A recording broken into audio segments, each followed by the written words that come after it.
Ahora a través de tu palabra. Te ruego pues, Señor, que nos sigas instruyendo, que podamos seguir creciendo en conocimiento, no, Padre, para almacenarlo, sino para aplicarlo a nuestra vida y poder compartirlo con aquellos que no te conocen.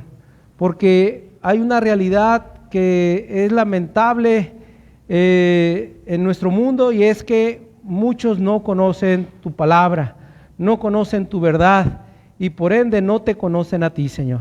Te pido que nos ayudes para que podamos ser luz y sal de este mundo, que podamos comunicar, Señor, a través de nuestra vida y de nuestras palabras, quién eres tú, Señor, y para eso necesitamos ser instruidos. Guíanos pues, Padre, por medio de tu Espíritu y tu palabra, y podamos ser enriquecidos con toda bendición espiritual que fluye o emana de ella. Padre, gracias por todo, y te pido que en lo personal me ayudes para seguir compartiendo tu palabra con pasión, con entusiasmo, Señor, pero también con verdad y precisión, porque es como así a ti te agrada, Señor. Todo lo pido y te lo suplico, todo esto en el nombre de Cristo Jesús. Amén. Tome lugar, hermanos.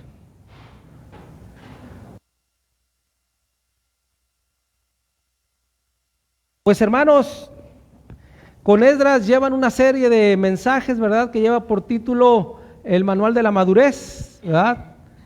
Él lo lleva muy aparte, pero yo estoy llevando otra serie que es El Camino a un Avivamiento Permanente.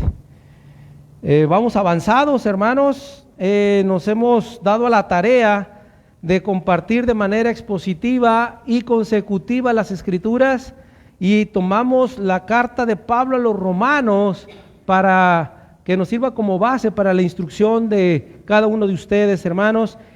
Pero déjame decirte que en primera instancia, hermanos, el primero que está aprendiendo soy yo. Estoy aprendiendo mucho de estas cosas, de estas hermosas y gloriosas verdades que expresó el Espíritu Santo a Pablo, y que realmente sí motivan a cualquiera a vivir el camino de Dios de una manera ferviente, avivado, ¿verdad? Antes de que obviamente yo pueda compartirte esto, yo lo tengo que, vaya, las primicias de las bendiciones de estas palabras caen en su servidor. Así es que agradezco a Dios por el privilegio que me permite el poder recibir de esas bendiciones, y evidentemente, hermanos, pues queremos que esto se extienda a cada uno de ustedes, y espero de verdad en el Señor que esto esté ayudándote para fortalecerte espiritualmente, para que tu concepto acerca de Dios, de su palabra y de estas verdades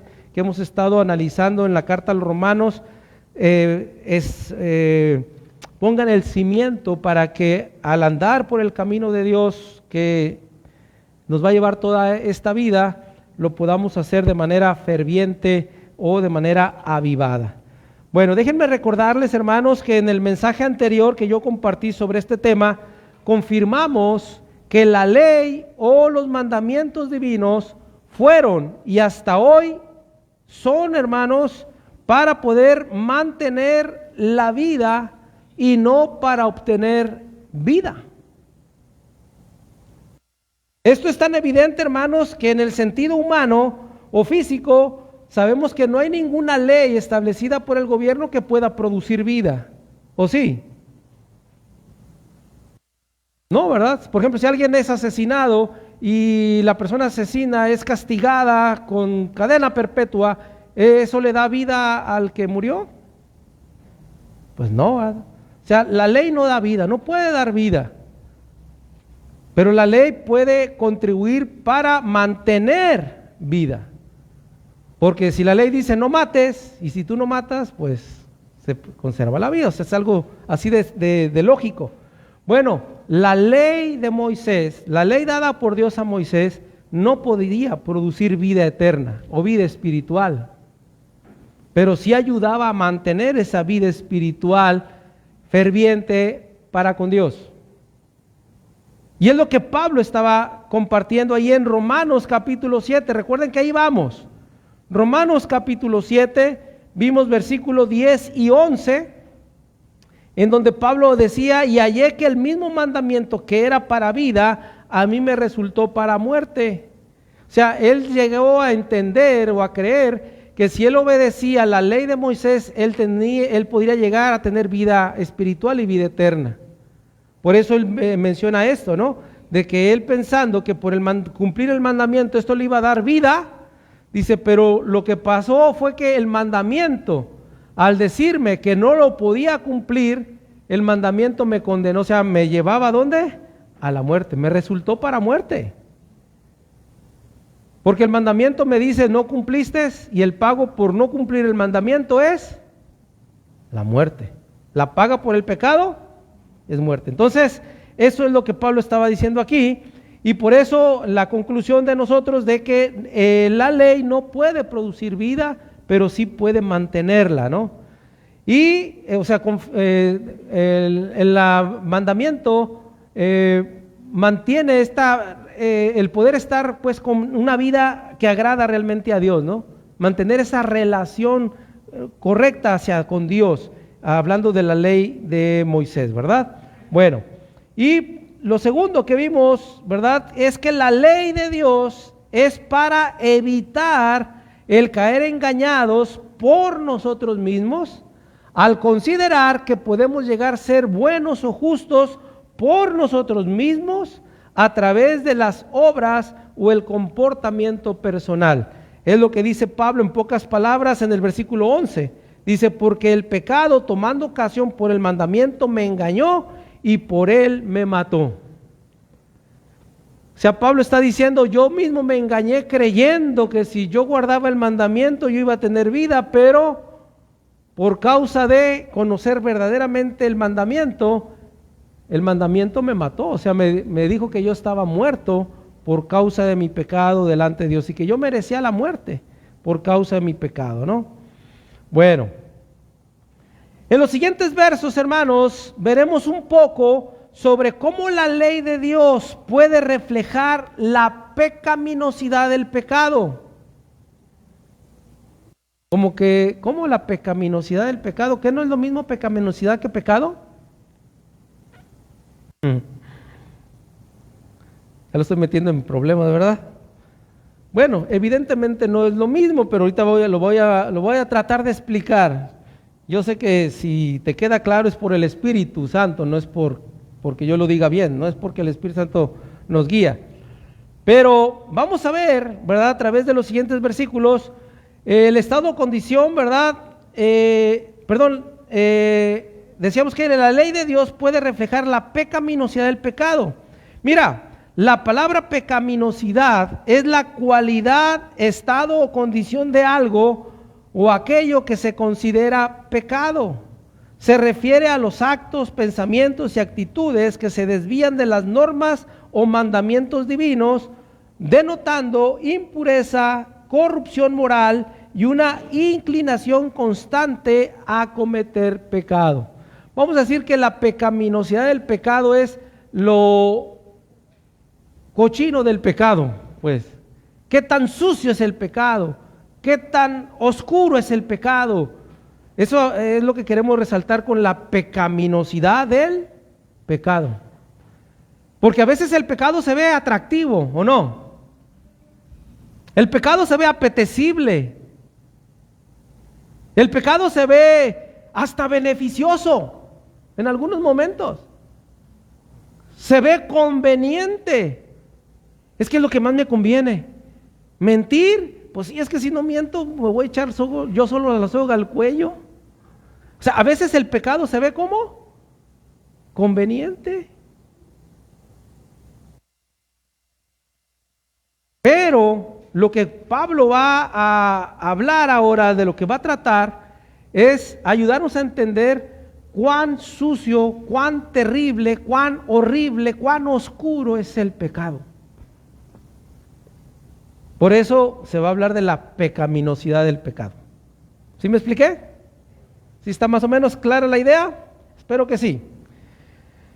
La pecaminosidad representa el estado natural, fíjate bien, o la tendencia del ser humano al actuar en contra de los mandamientos divinos. Es la separación de la voluntad de Dios. La pecaminosidad se asocia con la inmoralidad y los comportamientos censurables que son una violación a las normas de conducta establecidas. Sabemos que, vamos a decir, que todos hemos mentido, ¿no? Pero hay de mentiras a mentiras. ¿Has escuchado alguna vez que alguien te ha dicho que hay mentiras que matan?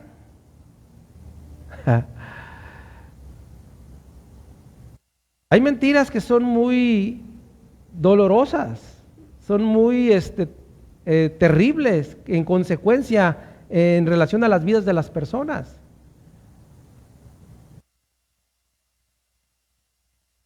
Hay mentiras piadosas, que de piadoso no tienen nada, pero vamos a decir que no son algo tan grave en consecuencias, ¿no? Pero que ante Dios la mentira sigue siendo mentira. No tiene, haz de cuenta que hablar de mentiras piadosas es, pues ¿cómo es? Pues es una mentira, ¿verdad? Pero es como querer mezclar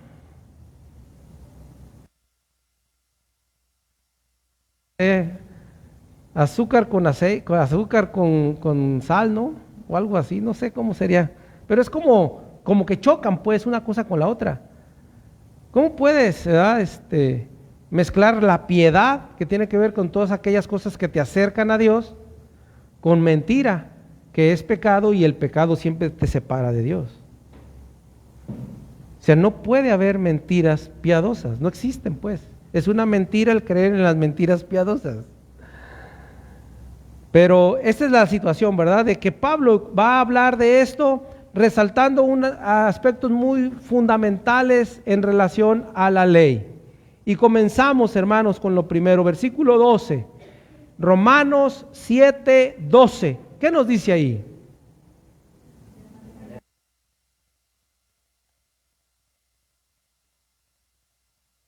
Fíjense, hermanos, de manera que la ley a la verdad es santa. O sea, apartada ¿de qué?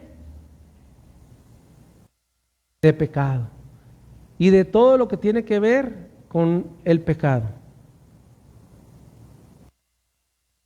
Dijimos que la ley no condena al hombre a la muerte, sino es el pecado lo que lo condena a muerte. ¿Sí o no?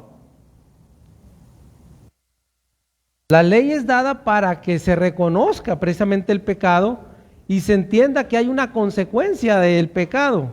Gracias,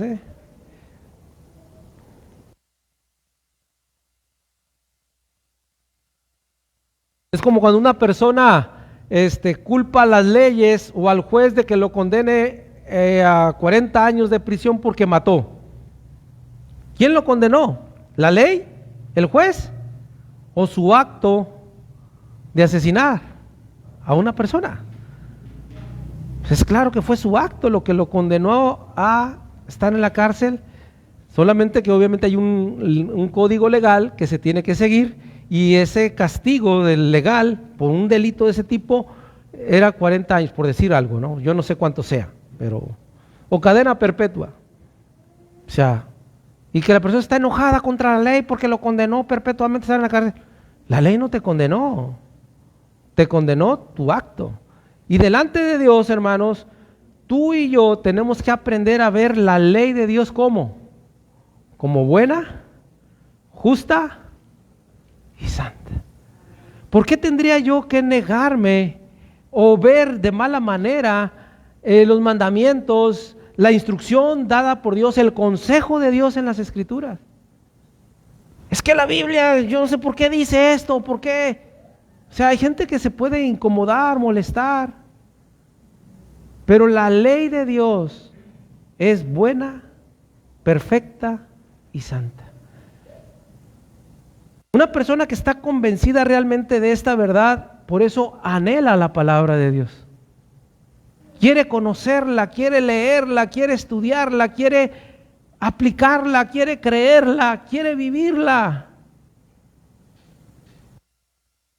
De hecho, la misma palabra de Dios, hermanos, da testimonio de sí misma en cuanto a todos los beneficios que ella produce en la vida de aquellos que la tienen en alta estima, o sea, que la consideran buena, perfecta y santa. Fíjate, en toda la revelación especial que es la Biblia, exalta la ley de Dios. Vayamos al Salmo, hermanos, no 119, sino al 19. Quería que leyéramos el 119, es más, todo el Salmo 119 es una exaltación a la Biblia o a la ley de Dios. Te lo recomiendo que lo leas todo el Salmo 119. Nada más que si se fijan en el Salmo 119, en el primer párrafo, ahí dice Aleph, y luego dice Bet, un segundo párrafo, y luego Dalet. O sea, aquí te está usando las letras del alfabeto hebreo, en cómo dividieron el Salmo 119 a través de cada letra del alfabeto. Es como si nosotros dijéramos A, B, C, D, E, cada parte, ¿no? Pero obviamente para ellos era Aleph, Bet, Dalet, E, Bau, Saín, Tet, Yod, Kaf. O sea, pero es alfabeto de ellos, pues. Yo no sé hebreo, hermanos, nada más lo estoy leyendo aquí. Pero vamos a ver el Salmo 19. Vamos a leer los versos del 7 al 11. Mira bien, Y puede ser que más de alguno de nosotros hemos visto estos beneficios que ha producido la palabra de Dios en nuestra vida. ¿Qué dice ahí? Salmo 19 del 7 al 11. Leamos juntos, dice: la ley de Jehová que convierte el alma. El testimonio de Jehová es fiel. Los mandamientos de Jehová son rectos. El precepto de Jehová es puro. El temor de Jehová es limpio. Los juicios de Jehová son verdad. Deseables son más que el oro, y dulce más que la miel, y que la que destila del panal. Tu siervo es además amonestado con ellos. Fíjate bien lo que está diciendo la misma palabra de Dios de sí misma, que evidentemente, acuérdate que la Biblia ha sido inspirada por el Espíritu Santo. Entonces el Espíritu Santo está dando testimonio de las Escrituras. Primeramente, versículo 7 que leímos, que hay muchos, obviamente yo pude saturar mi hoja con textos bíblicos respecto a esto, pero obviamente no es un estudio bíblico, pero sí quiero dejar en claro lo que es la ley para nosotros, o cómo debemos ver la ley o los mandamientos de Dios. Dice: la ley de Jehová es perfecta. ¿En qué se manifiesta que es perfecta? En que convierte el alma de aquel que la cree, que la recibe. El testimonio de Jehová es fiel. ¿Por qué lo podemos considerar así? Porque hace sabio al sencillo. Y así cada aspecto que leímos ahorita. Por eso la ley es buena, es perfecta y es santa. A veces nos acercamos a las Escrituras con escepticismo, con incredulidad. A veces hasta podemos llegar a dudar o a negar si realmente la Biblia es la palabra de Dios. Hay quienes por desmeritarla dicen: ¿qué? Pues fue escrita por hombres, peores que tú y que yo, dicen algunos. Bueno, yo no sé si eran peores que yo o no. Lo que sí es cierto es que la Biblia fue escrita por hombres. Y siempre se ha enseñado eso, nunca se ha enseñado diferente. Lo único que sí no saben o no reconocen es que estos hombres fueron inspirados por Dios. Y ahí está la gran diferencia. La palabra es de Dios porque Dios la inspiró, la sopló a ellos, la exhaló hacia ellos y ellos la escribieron. Pero los mandamientos del Señor son buenos, ¿cómo dice aquí? Santo, justo y bueno. Santo, justo y bueno. El hecho de que hay quien por la ley ha sido expuesto y condenado por ella, no hace mala a la ley. O sea, el hecho de que la Biblia me diga que soy un perezoso, por ejemplo,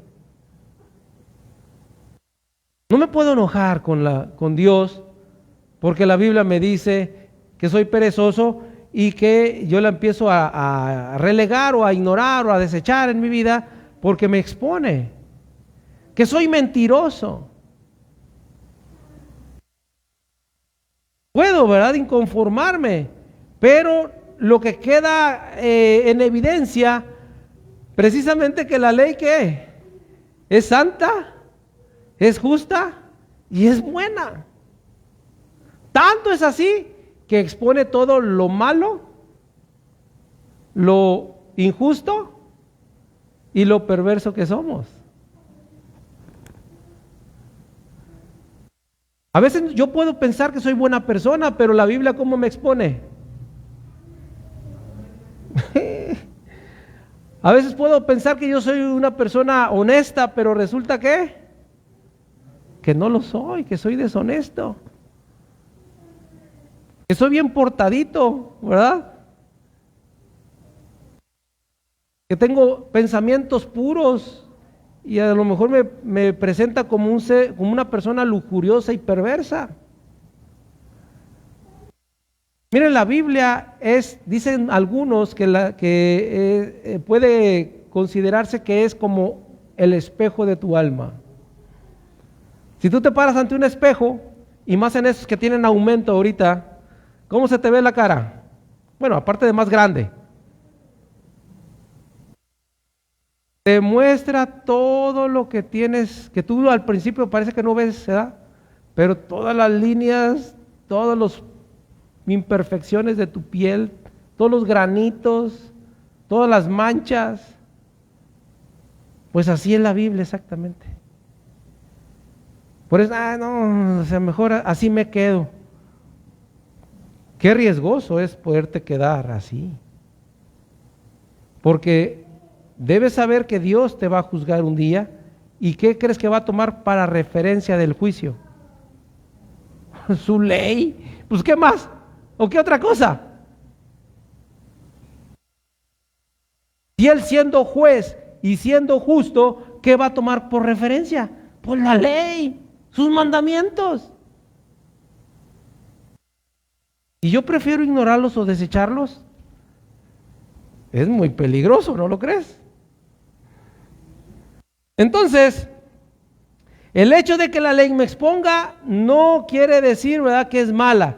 El malo es quien falló o infringió la ley. Entonces, la ley, al ser santa, justa y buena, debe de ser apreciada y debe de ser amada por el simple hecho, pero al mismo tiempo poderosa realidad de que ha sido inspirada por Dios.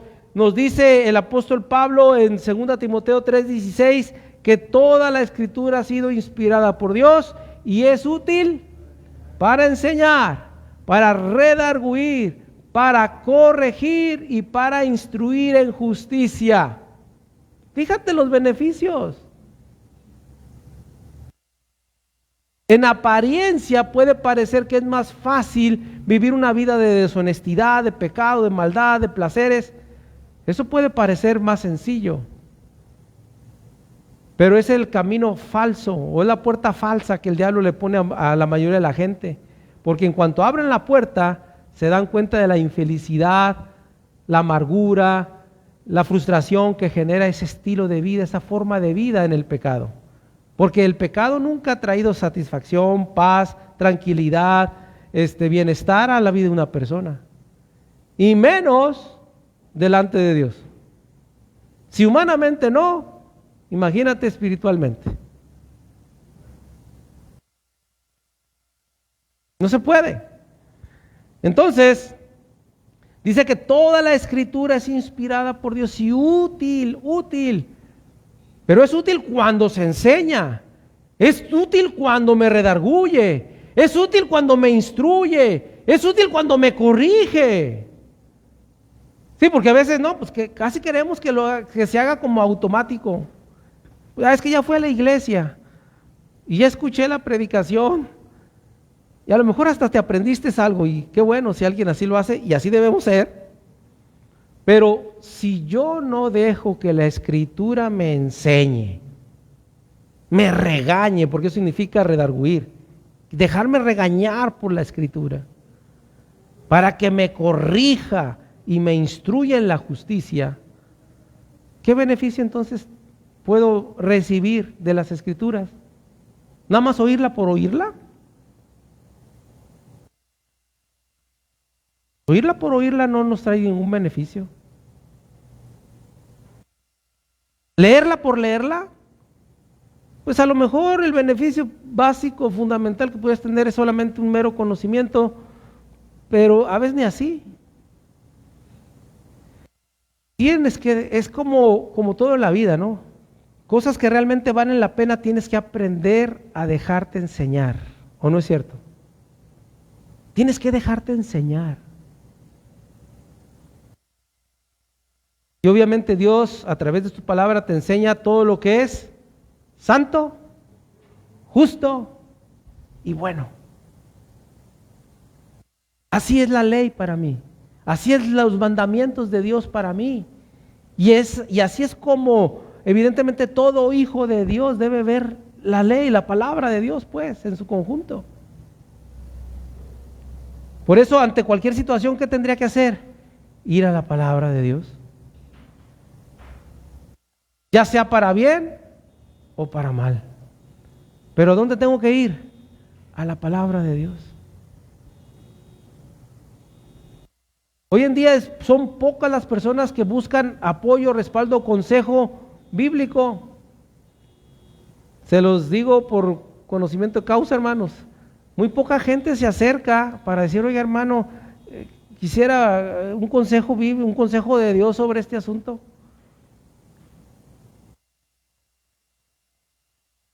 Muy poca gente. A lo mejor algunos, tal vez muchos ya sepamos lo que tenemos que hacer, ¿verdad? Porque por ella no pedimos consejo. Pero hermanos, el consejo por sí solo no te sirve de mucho si no lo aplicas. Por eso la Escritura siempre llama a que los oidores de la palabra sean hacedores de ella. Porque si no, ¿cuál es el objetivo? Ahora, ¿por qué vale la pena hacer caso a la ley y los mandamientos? Porque son santos, son justos y son buenos. El escritor de Hebreos nos dice, hermanos, que la palabra de Dios es viva y eficaz, más cortante que toda espada de 2 filos. Dice que tiene la capacidad de penetrar hasta lo más íntimo del ser de los hijos de Dios. Pedro, hermanos, el apóstol Pedro nos confirma que es la palabra profética más segura porque fue inspirada por el Espíritu Santo. La palabra profética quiere decir la palabra que proviene de Dios. No es eso que la gente, no, es que Dios me reveló y Dios me dijo en sueños que... No, es la que ya está escrita. Antes, ciertamente, los profetas de aquel tiempo recibían revelación directa de Dios. Pero ahora la revelación, la palabra profética más segura es la que está escrita, dice Pedro. Ahí en 2 de Pedro 1, 17 al 21 creo. Ahí lo pueden verificar ustedes con calma, ¿verdad? Pero esa es la realidad, ¿verdad? Perdón, desde el 19 al 21. Pero esta es la palabra profética más segura a la que debemos hacer caso. Entonces,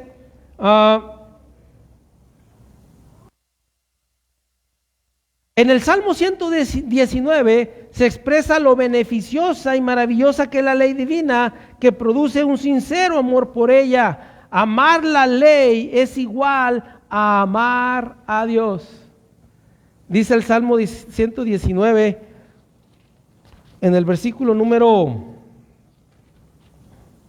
97, fíjate.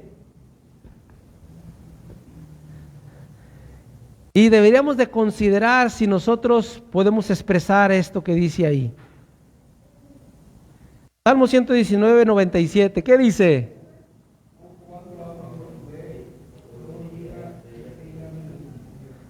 Fíjate, hermano, cuánto amo yo tu ley. Y de verdad, hermanos, tenemos que aprender a amar la palabra de Dios. Porque amar la palabra de Dios es amar a Dios. Es amar a Dios.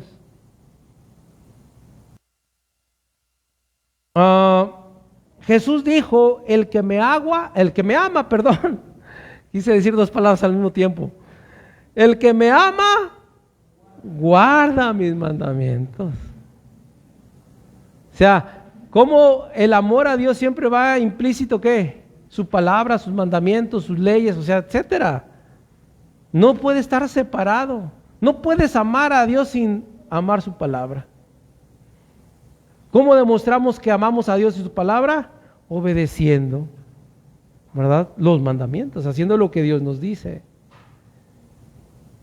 Por eso a veces las religiones cristianas de ahora, pues es tan fácil que capturan a tanta gente haciéndoles sentir cosas bonitas acerca de Dios, pero sin el compromiso de ser fieles y obedientes a Dios.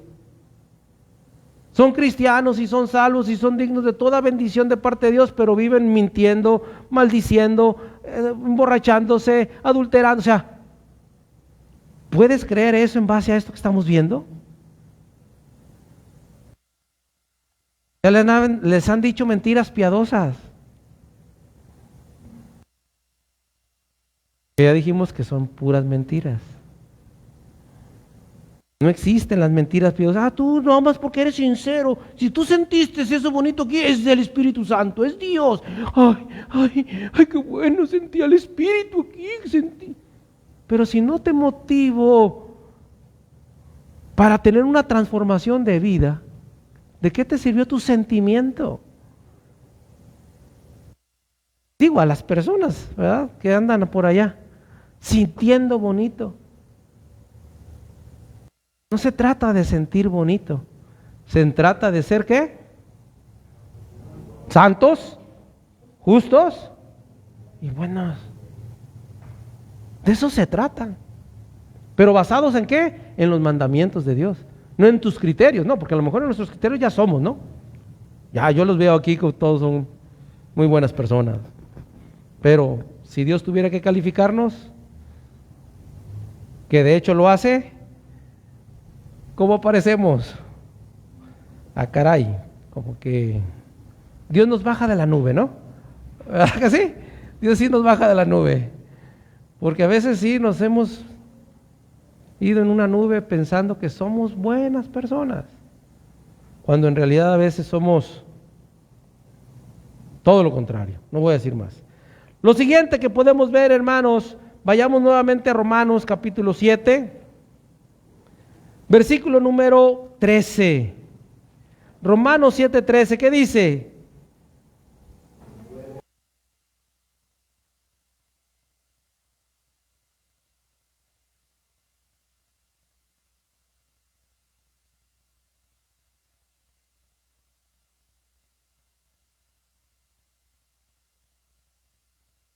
Caray, ¿cómo está esto? Por eso decíamos, hermanos, cuando yo empecé esta parte de este capítulo, que estos textos, muchos, por no ahondar lo suficiente, evidentemente se extravían con suma facilidad. Dice, luego lo que es bueno vino a ser muerte para mí, o sea, la ley, está hablando de la ley, ¿verdad? Dice, en ninguna manera, sino que el pecado, para mostrarse pecado, produjo en mí la muerte por medio de lo que es bueno. ¿Qué es lo bueno? La ley, ¿verdad? Dice, a fin de que por el mandamiento el pecado llegase a ser sobremanera pecaminoso.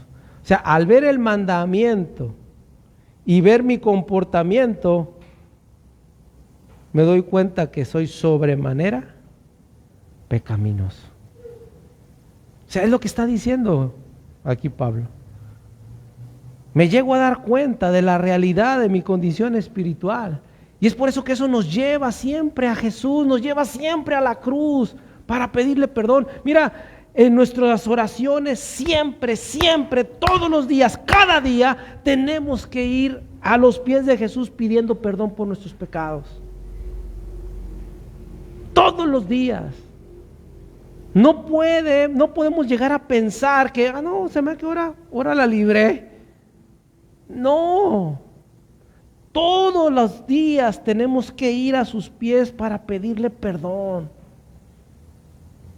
Y no se trata de pedirle perdón propiamente, sino de presentarnos en arrepentimiento, hermanos. ¿Ah? Tener un pesar, un dolor por haber ofendido a Dios, hermano. Y obviamente ese dolor profundo y sincero de haber ofendido a Dios me va a llevar a pedirle perdón. Por eso en 1 Juan 1:9 dice que si confesamos a Él nuestros pecados, ¿qué, hermana? Usted lo sabe. Él es fiel y justo para perdonarnos y limpiarnos de toda maldad. Entonces, esto es muy importante, hermanos, que cuando yo veo la palabra de Dios, obviamente me muestran todas las cosas que estoy mal, para que yo vaya en arrepentimiento al Señor y le pida perdón. Dios quiere que vea realmente lo sucio, lo ruin que puede ser nuestros actos, nuestros pensamientos, nuestros sentimientos, nuestras actitudes. No es pecados chiquitos, porque a veces no es que pues un pecadillo ahí, un pecadillo que me eché, ¿verdad? No hay pecados chicos. Alguien dijo solamente pecados grandes porque se ofende a un gran Dios. Pero esta es la realidad, hermanos, de que solamente cuando tú eres confrontado con la ley, o sea, cuando tú eres enseñado, redarguido, corregido, instruido por las Escrituras, puedes ver cuán sucio es el pecado. Cuán sucio, cuán terrible, cuán desastroso tiene que ser el pecado para permitírmelo en mi vida otra vez. Para ser desidioso, negligente, desobediente, infiel otra vez a Dios, pero ahora en conocimiento de su palabra. Porque antes fui todo eso siendo un ignorante. Pero ahora ya no tengo excusa, hermano. Ya no tengo excusa. Por eso, hermanos, el mandamiento revela lo pecaminoso del pecado. A ver, póngale ahí. La cuestión ahora es, ¿cómo es que la ley vino a ser muerte para nosotros? Bueno, esto es claro y sencillo, hermanos. La ley expone claramente todas las veces en que hemos ofendido al Dios santo, justo y bueno, a través de cada pensamiento, actitud y acción, sacando a la luz lo sucio, perverso y corrupto que somos, lo cual genera una pena capital. ¿Cuál es la pena capital? Muerte. Así de simple. Unos a mayor, otros a menor grado, pero todos hemos pecado. Solamente por la gracia gloriosa de Dios en Cristo, ahora estamos en paz con Dios, hermano. Pero si no, nuestra condición estuviese exactamente igual que lo que era cuando no le conocíamos. Condenados, apartados de Dios. Dice, hay una forma fuerte, pero al mismo tiempo importante que el apóstol Pablo menciona sobre cómo es la condición del hombre sin Dios. Dice en Efesios capítulo 4, dice, esto digo y requiero en el Señor, que ya no andes como los otros gentiles que andan en la vanidad de su mente, teniendo el entendimiento entenebrecido, ajenos de la vida de Dios por la ignorancia que en ellos hay, por la dureza de su corazón, los cuales perdieron toda sensibilidad y se entregaron a la lascivia para cometer con avidez toda clase de impurezas. Así es la condición del hombre. Dice, vive en la vanidad de su mente, o sea, puras cosas que no tienen valor, está pensando. ¿En qué piensa una persona sin Cristo? Ahorita se está jugando las Chivas, ¿cuánto irán? ¿Irán a ganar?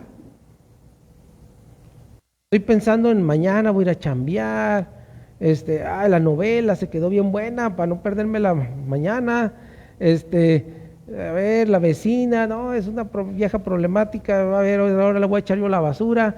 Y empieza tantas cosas vanas, sin valor. Por eso allá en el Salmo 119 que habla, yo amo tu ley y yo medito en ella todo el día, ¿verdad? Fíjate qué manera tan bonita de ocupar nuestra mente. Decía Jehová a Josué, dice que en mi ley meditarás de día y de noche. Imagínate saturar mi mente con la palabra de Dios. ¿Qué va a producir la palabra de Dios en ti? Santidad, justicia y bondad. Oh, sí. Fíjate, porque la ley es buena, es santa y es justa. Por eso. Entonces, es interesante, ¿no? Cómo ver la condición del ser humano. Evidentemente, por esto el hombre merece la muerte. Porque ha ofendido a este Dios tan santo y tan justo y tan bueno, ¿verdad? Ahora, la ley no está en contra de las personas. Es muy importante dejar claro esto, que la ley no está en contra de las personas, sino de lo que las personas hacen. ¿Tú crees que Dios está en contra del hombre? ¿O de lo que hace el hombre?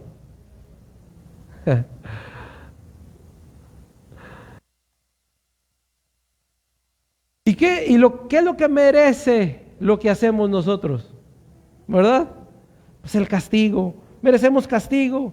Si no hubiera castigo, hermanos, para el agresor, hermanos, la ley entonces no sería justa. Si la ley no considerara pecado lo que hace el hombre, ¿verdad? No sería santa. Si no expusiera lo malo del hombre, entonces no sería buena. Pero como expone tanto lo malo como el pecado y como su infracción ante la ley, podemos darnos cuenta que sigue siendo buena, santa y justa. O sea, esto es algo interesante, ¿no? Ahora, no es la ley la que causa muerte, dijimos, sino que es el pecado. Claramente la Biblia lo dice, la paga por el pecado. No la paga por infringir la ley, sino por el pecado, dice, es la muerte. Entonces, la ley muestra lo pecaminoso que es el pecado. Esto es la naturaleza del pecado, que es ir en contra de Dios, y es ir en contra de su voluntad y de sus mandamientos, en contra de su carácter y de sus principios, los cuales son santos, justos y buenos, o sea, perfectos. Porque todo lo que es santo, justo y bueno es perfecto.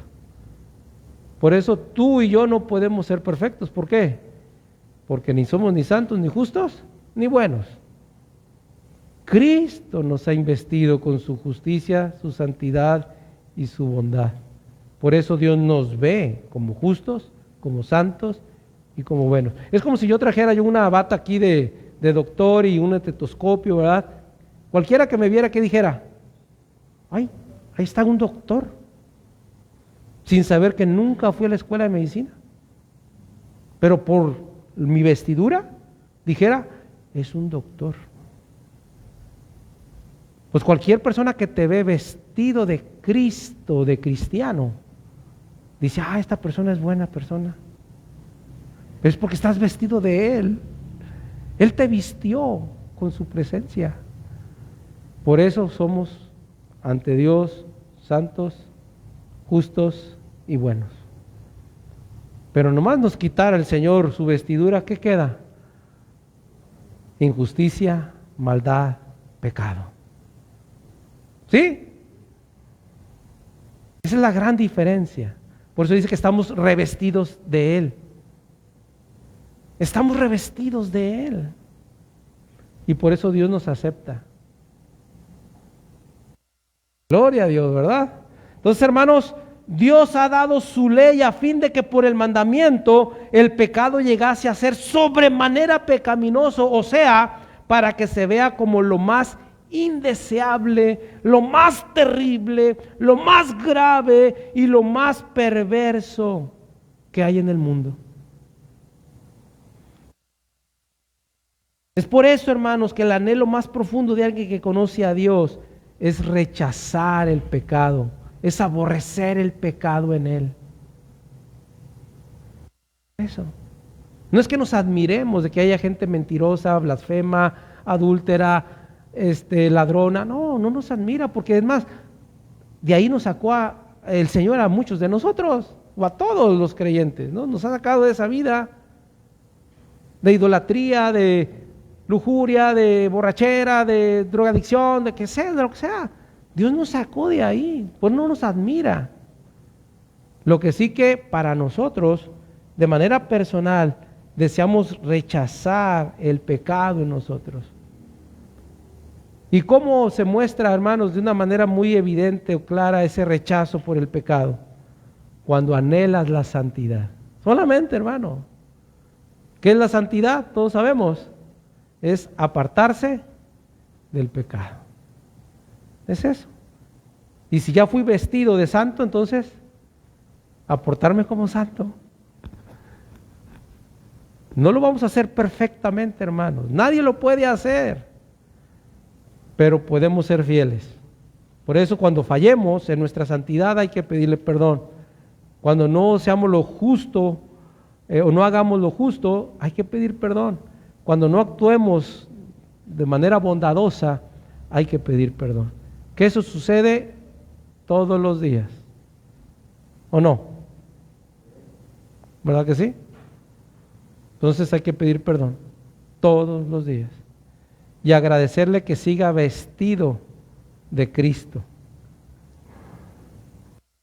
¿Verdad? Estoy vestido de Cristo. O por Cristo, no sé cómo lo quieras entender mejor. Pero por eso somos aceptables ante Dios.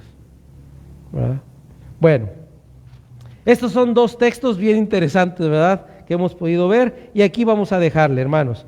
Miren, la enseñanza y la predicación de la ley de Dios sigue siendo necesaria y aún más, hermanos, al momento de predicar el evangelio. ¿Por qué, hermanos? Porque esto ayuda a que las personas puedan ver sus pecados. Muchas personas en nuestra sociedad se consideran buenas personas. Personas que nomás les falta ya nomás un brinquito para llegar al cielo. Ya nomás un brinquito. Cuando están más refundidas en el infierno que nadie, hermanos. Pero así creíamos. Nosotros también, ¿se acuerdan? Creíamos no ser tan malos. Que pues ahí la llevábamos. Que si bien hacíamos cosas malas, también hacíamos cosas buenas. Y ahí se compensaba la balanza, ¿verdad? Y que pues ya estábamos ahí nada más a que el favor de Dios fuera hacia nosotros para irnos al cielo. Cuando estábamos bien condenados, hermanos. Bien condenados. Por eso es necesario, hermanos. Y la predicación de la ley de Dios sigue siendo necesaria para la iglesia, porque nos ayuda a irnos santificando precisamente. A anhelar la santificación, hermanos, que es la obra del Espíritu Santo en nosotros, de irnos apartando del pecado presente. ¿Verdad? Entonces, evidentemente, hermanos, es necesaria la predicación de la ley, ¿verdad? Para que las personas puedan ver su pecado, incluyendo los cristianos, y las consecuencias del pecado, para que sean motivados a arrepentirse y a buscar a Dios, unos primero para salvación y otros para santificación. O sea, hablando de los incrédulos, para salvación, pero de los salvos, para santificación. Por eso aquel que es salvo debe seguir arrepintiéndose y buscando a Dios para santificarse. Y el que no ha sido salvo necesita buscar y arrepentirse delante de Dios para poder ser salvo. Por eso es necesario, hermanos, todavía la ley en nuestro tiempo y todo el tiempo que la humanidad esté en la tierra.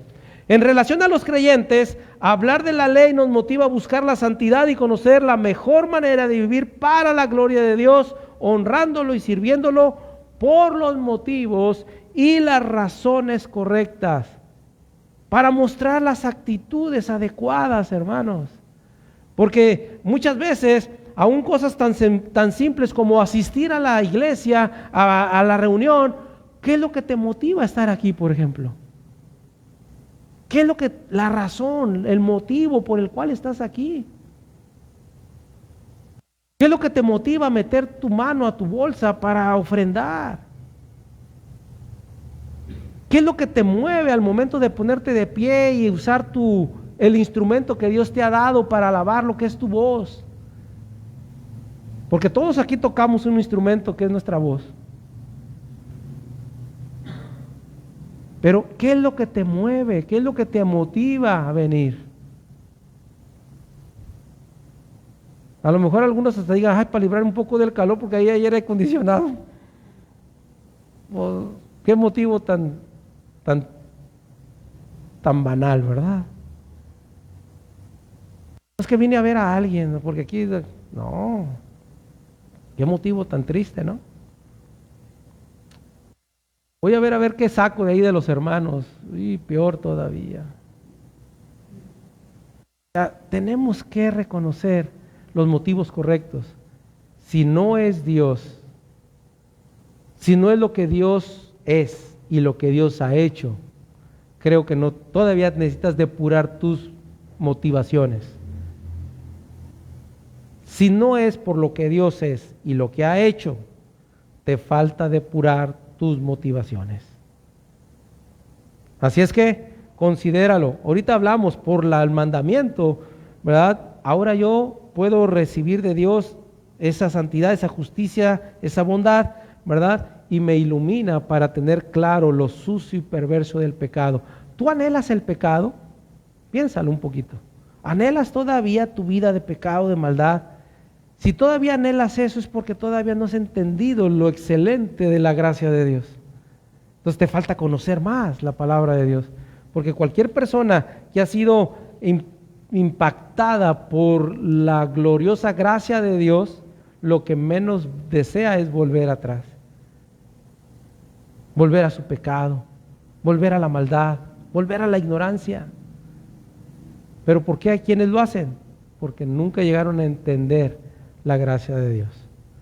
Pero bueno, que Dios nos ayude a hoy, de hoy en adelante, hermanos, que Dios siga obrando para que su palabra, que es buena, justa y santa, siga ayudándonos para vivir para gloria de su santo nombre. ¿De acuerdo? Espero que así sea, hermanos. Que Dios les bendiga.